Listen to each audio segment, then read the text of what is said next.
ये है लिथियम, जिसे व्हाइट गोल्ड भी कहा जाता है। इसे आधुनिक ऊर्जा का चमत्कार माना जाता है।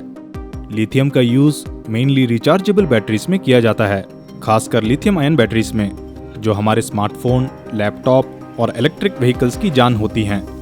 देखा जाए, इलेक्ट्रिक व्हीकल्स हर सूरत में ग्रीन हाउस गैस एमिशंस को सिग्निफिकेंटली कम करते हैं और रोड ट्रांसपोर्ट को कार्बन फ्री बनाने के लिए एक इम्पॉर्टेंट टेक्नोलॉजी है। लेकिन ईवी कार्स को चार्ज करने के लिए जो बिजली का इस्तेमाल हो रहा है, क्या वो कार्बन फ्री है? और जो बैटरी बनाने के लिए लिथियम का माइनिंग किया जा रहा है, तो वो एक्टिविटीज एनवायरनमेंट को कितना नुकसान पहुंचाती है? आज के इस वीडियो में हम ये जानने की कोशिश करेंगे कि क्या इलेक्ट्रिक व्हीकल्स वाकई एनवायरनमेंटली फ्रेंडली हैं या फिर ये सिर्फ एक मार्केटिंग स्टंट है। बने रहें इस वीडियो में। स्वागत है दोस्तों, आप सभी का इन्फोसियस चैनल में। ये है लिथियम, जो मक्खन की तरह आसानी से कट जाता है। लिथियम इतना हल्का होता है कि ये पानी पर तैर सकता है और इतना एफिशिएंट होता है कि इसकी थोड़ी मात्रा में भी बहुत अधिक मात्रा में एनर्जी स्टोर की जा सकती है। इसका मतलब है कि ये एक हाई एनर्जी डेंसिटी वाला मेटल है। यही वजह है कि इसको रिचार्जेबल बैटरीज में यूज किया जाता है। इनमें एनर्जी को होल्ड करने के लिए लिथियम आयंस पर बेस्ड केमिस्ट्री को यूज किया जाता है। और लिथियम आयन बैटरियों में कम से कम 12 अलग अलग केमिस्ट्रीज होते हैं। इनके लिस्ट आपको स्क्रीन पर दिख जाएगा। अगर ट्रेडिशनल लेड एसिड बैटरीज को कंपेयर करें, तो एक लेड एसिड बैटरीज की एनर्जी डेंसिटी 50 से 100 वाट आवर पर केजी होता है। वहीं लिथियम आयन बैटरीज की टिपिकल एनर्जी डेंसिटी लगभग 260 से 270 वाट आवर पर केजी होता है। यही वजह है कि लिथियम आयन बैटरीज को प्रिफर किया जाता है किसी भी कॉम्पैक्ट अप्लायंसेस के लिए जिनमें लंबे बैटरी लाइफ की जरूरत होती है, जैसे smartphones, laptops end of course electric vehicles. Lithium एक हाईली रिएक्टिव मेटल है, इसलिए ये नेचर में नमक के रूप में पाया जाता है, ना कि मेटेलिक स्टेट में, और इन्हें माइनिंग प्रोसेस से एक्सट्रैक्ट किया जाता है। और लिथियम का माइनिंग मेनली 2 तरीकों से होता है, हार्ड रॉक माइनिंग और brine extraction. Hard rock mining में स्पोडुमिन नामक मिनरल से लिथियम प्राप्त किया जाता है। इस प्रोसेस में जमीन से मिनरल्स को एक्सट्रैक्ट किया जाता है और उसे हाई टेम्परेचर पर हीट करके लिथियम को एक्सट्रैक्ट किया जाता है। दूसरी तरफ ब्राइन एक्सट्रैक्शन में लिथियम को ब्राइन रिजर्वायर से निकाला जाता है, जो सॉल्ट फ्लैट्स के नीचे होते हैं, जिन्हें सेलार भी कहते हैं।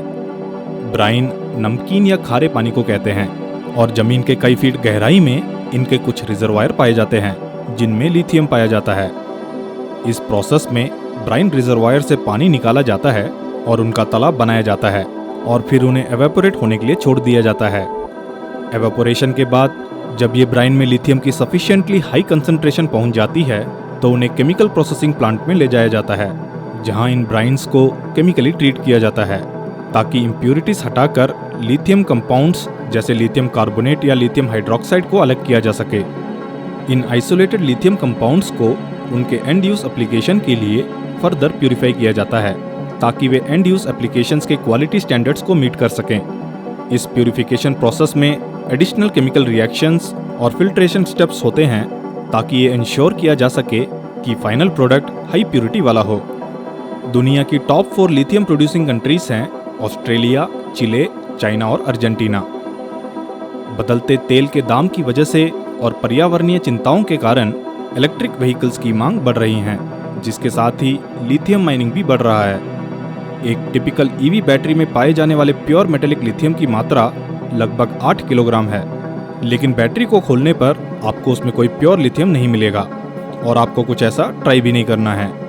और अगर मैं बात करूं टेस्ला मॉडल S की, तो उसमें करीब 62.6 किलोग्राम लिथियम होता है। कुछ एस्टिमेट्स बताते हैं कि 1 टन लिथियम एक्सट्रैक्ट करने के लिए 20 लाख लीटर पानी का इस्तेमाल होता है। इस कैलकुलेशन से एक टेस्ला मॉडल S के प्रोडक्शन के लिए रिक्वायर्ड लिथियम पाने के लिए लगभग 1.25 लाख लीटर पानी का इस्तेमाल होता है। देखा जाए, लिथियम की प्रोडक्शन प्रोसेस में बहुत सी ऊर्जा, पानी और केमिकल की खपत होती है, जो पर्यावरण को नुकसान पहुंचा सकते हैं। और एक और चिंता का विषय ये है कि अगर लिथियम आयन बैटरीज को अगर ठीक से इंजीनियरिंग और मैन्युफैक्चर नहीं किया गया, तो वे सुरक्षा के लिए खतरा बन सकती हैं, क्योंकि उनमें फ्लेमेबल इलेक्ट्रोलाइट्स होते हैं जो अगर डैमेज हो जाएं या गलत तरीके से चार्ज हो जाएं, तो विस्फोट और आग लग सकती है। हालांकि सेफ लिथियम आयन बैटरियों के डेवलपमेंट और मैन्युफैक्चरिंग में काफ़ी इंप्रूवमेंट हुई है।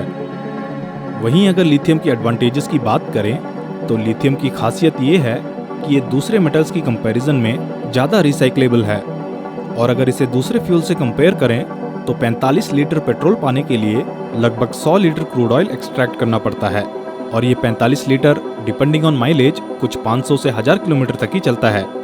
जबकि लिथियम बैटरीज की life depending on charging and usage pattern 10 से 20 साल तक की होती है और इन्हें रिसाइकिल भी किया जा सकता है। अगर इस नज़रिए से देखें तो पर्यावरण पर इसका प्रभाव कम होता है और इसका यूज़ न केवल बैटरीज में होता है बल्कि एरोस्पेस, मेडिसिन और यहाँ तक कि न्यूक्लियर फ्यूजन में भी होता है।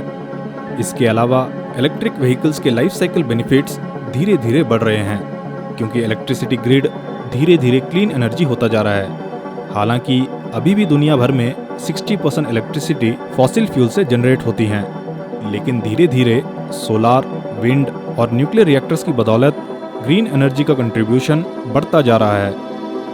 तो दोस्तों, आपका क्या नज़रिया है? क्या ईवी कार्स वाकई एनवायरनमेंट को बचा रही हैं या उन्हें नुकसान पहुंचा रही हैं?